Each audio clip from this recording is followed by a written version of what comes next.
everybody, and welcome to Pomeroy Art Academy's Breakfast Club. And in this episode, we're going to dive into the ways you can construct your own model sheet. So let's get started. So I'm going to give you some basics on how to create a model sheet or orthographic. So they usually, they have a border, and it usually has the logo of the production that you'll be working on.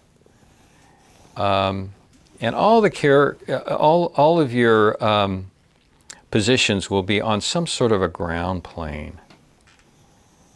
And you'll have a front view, a 3/4, side, 3/4 rear, and then a rear view. Now, depending on the character and its size, you'll have to scale it so it can fit these 5 angles onto one sheet of paper. So, if I were to take a generic, say a little kid, I would have to make sure that, let's see, 1, 2, 3, 4, 5. I'd have to have plenty of room to see that rotation happen. And if it's a taller character, you'd scale it accordingly. So, let's say I've got the frontal view would be like this. My side view would be like that. And then my rear view would be just flopped of the front side, only from the rear. And I usually like to place the hands out to the side, so everything is in full view as you're turning the character around. Now the 3/4 view would show a little bit more information as the character is turning, just like the 3/4 rear view.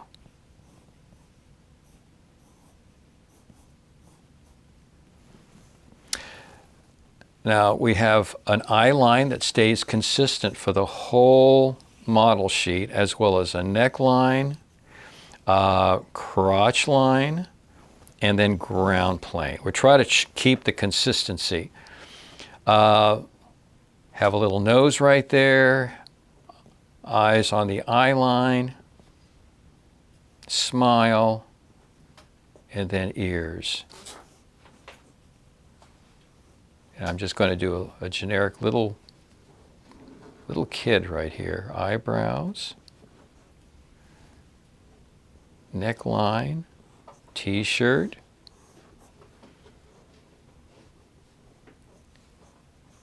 then basic hand, sleeve,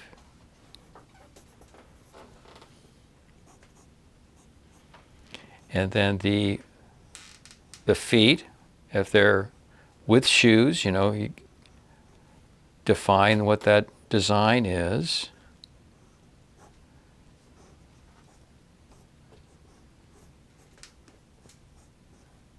There's my legs, socks. So I've got a kind of a generic look there. There's my frontal view. Side view, carrying over, let's see, the head, the top of the head is right there. Ear placement, nose, keeping it consistent all the way through, hairline, eyebrow, back of the head, there's the neck.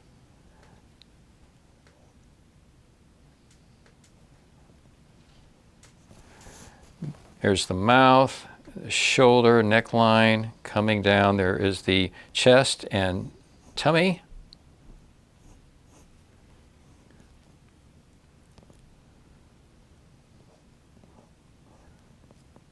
There's my hands and sleeves. So I'm trying to give them a full rotation all the way around.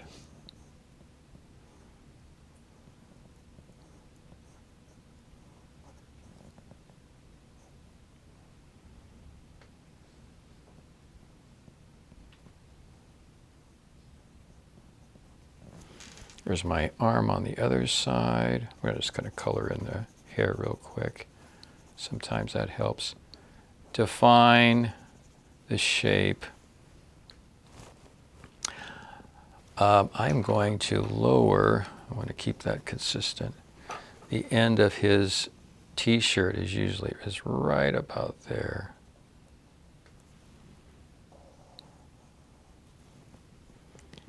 His legs. His shoe. Tennis shoe. Leg on the other side. So there's my side. And then my rear would be a flopped version of that. And if I have any curvature on the top of his head so it's not completely flat, I may want to show how that curves in the back on the rear view. Just to give a little bit of shape definition there. Back of the ears. Now the back portion of his neckline will curve the opposite way. It loops down in the front, but it curves up over the shoulders in the back. And the shirt line usually is like an S curve. It curves up in the back, down in the front.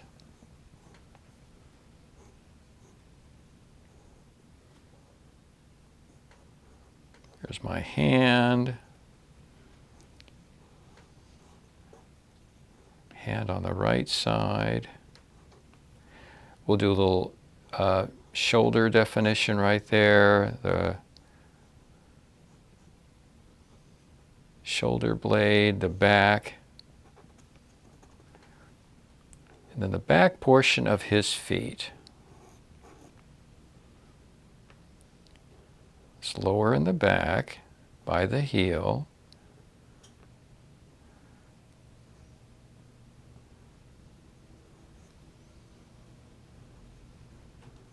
You just kind of have to play with these shapes a little bit too to get them to work with your design. There's the end port. Actually, I've got that too low. It should be a little higher. I want to keep it consistent. So that would be right about there. The end of his pant leg on his shorts, socks. So we've got front, side, and rear. Now we want to go for 3/4.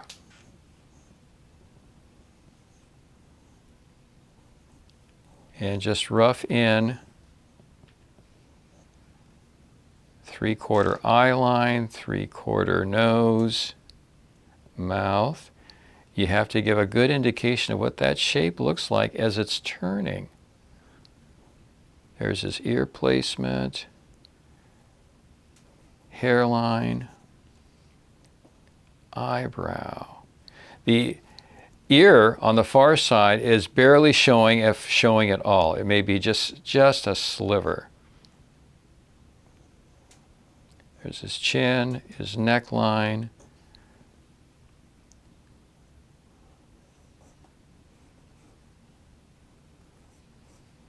His sleeve, his hand. Be turning towards us. We see a slight S curve in the end of his t-shirt. There's the other sleeve. His hand rotating around to the far side. We could start to see the rear portion of his buttocks. There's the end of one pant leg there. And there's the other.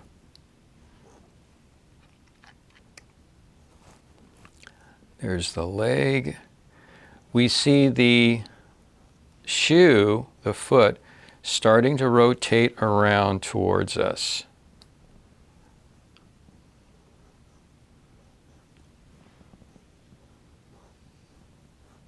There's the other leg, far leg, left leg. Little tennis shoe rotating around away from us. Now we've got front, 3/4 front, side, and now we're going to go for 3/4 rear.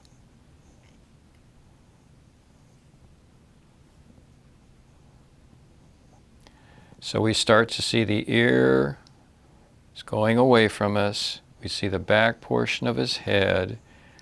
We see the turning edge of his hairline in the back, and this arch on the forward hairline turning away from us. Possibly a little bit of the brow, his nose, a little bit of the mouth, and maybe the cheek. There's his neck.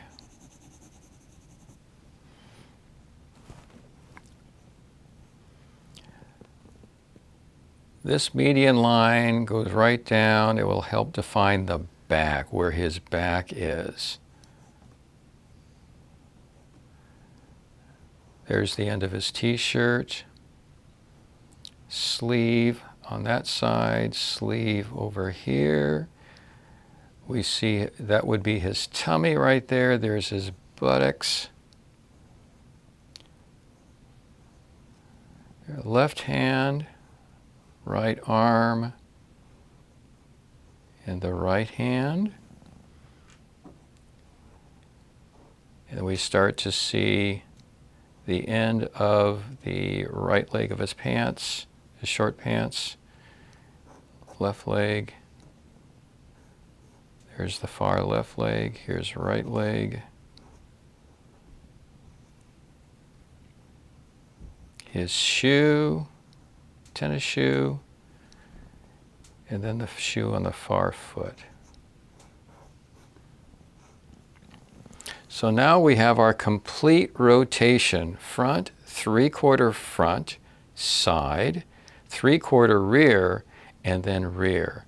If you wanted to add extra views, like looking down his body, you could add that. Extra model sheets would be added, I think, for head construction.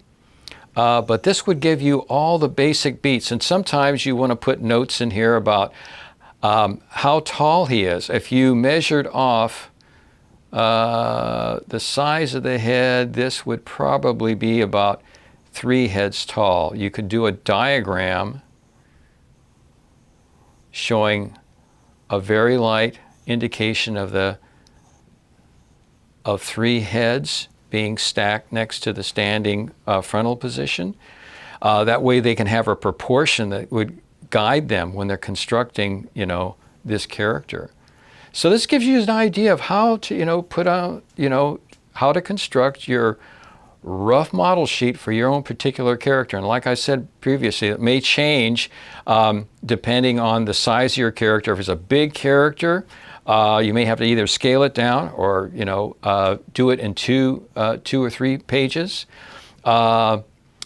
If the character is long, if it's like a long dragon character, then you may have a thing where you have to do multiple pages or even stack them. So you have a lengthwise here, and then you have a forward 3/4.